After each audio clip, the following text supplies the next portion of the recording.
This week I've got a quick update to the doggy daybed. The cushion and the carpet tiles finally came in so I could put the finishing touches on.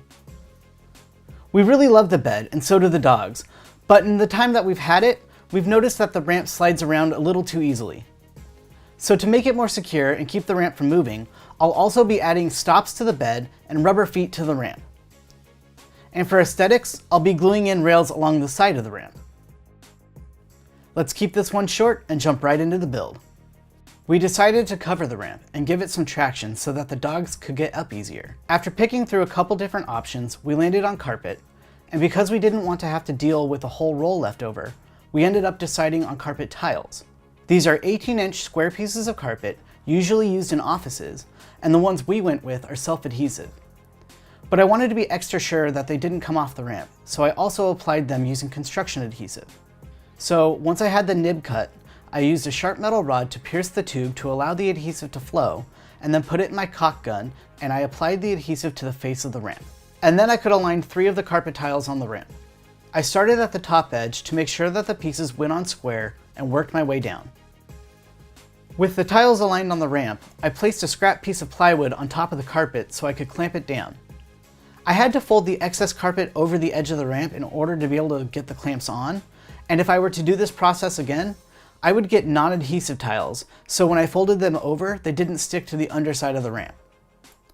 Then I used basically every F-style clamp I have to make sure I applied plenty of pressure all the way across the plywood.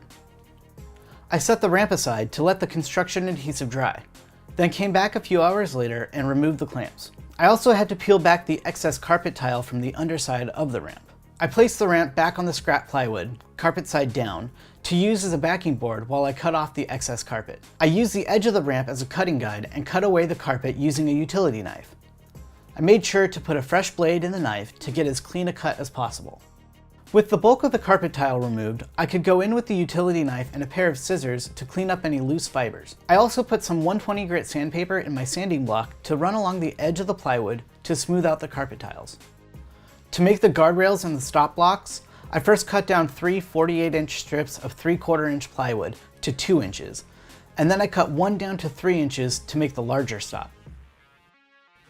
Then I set the angle of the miter saw to 30 degrees to match the pitch of the ramp. I cut just the corners off for the 2 strips for the rails, making sure to turn the pieces over so that the cut angles were parallel with each other. I started outside the edge and slowly snuck up to the line.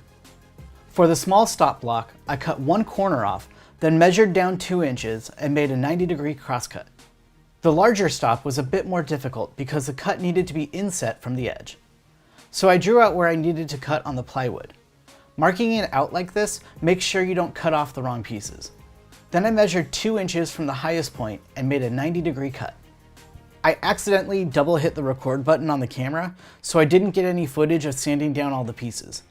But I used my random orbit sander with 120 grit to smooth out all the faces and round over the edges.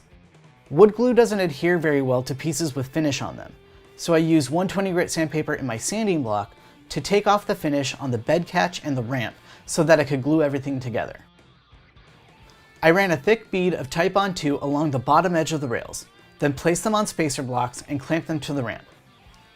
I loosely set a clamp on one end, then placed the other side, and then clamped all along the edges. Once everything was clamped up, I came in with a wet rag and cleaned up any glue squeeze out. Then I put glue on the stop blocks anywhere that they would make contact with the bed.